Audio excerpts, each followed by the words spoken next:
এটা বুঢ়া গাধ আছিল। সেই গাধটোৰ লগত তাৰ মালিকে ভাল ব্যৱহাৰ কৰা নাছিল।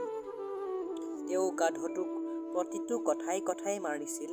সেইবাবে গাধটোৱে কান্দিছিল।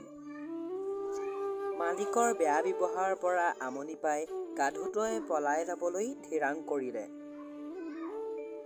সি চহৰলৈ যাম বুলি ভাবিলে। সংগীত দলটোক গায়কৰ প্ৰয়োজন আছিল। গাধটোৱে ভাবিলে তাৰ মিঠা মাতটো শুনি যিকোনোৱে তাক তাৰ দলত সহযোগ কৰিব দিব। এনে ভাবি সি ৰাস্তাৰ অভিমুখে যাব ধৰিলে। যেনেকৈ সি ৰাস্তা পালেগৈ সি তাত এটা বেয়া অৱস্থাত থকা কুকুৰ লগ পালে। তাৰ শৰীৰটো কটা চিঙাৰে ভৰা আছিল। সি কুকুৰটোক লগত লৈ ক'লে যদি কুকুৰটোৱে বোকাটো ভাল হ'ব তেন্তে সিও সংগীতৰ দলটোত সহযোগ কৰিব পাৰিব। সেয়া ভাবি গাধ আৰু কুকুৰ দুয়োটা আগবাঢ়িব ধৰিলে। অলপ দূৰ যোৱাৰ পাছত সিহঁতে এটা বুঢ়ী মেকুৰী লগ পালে।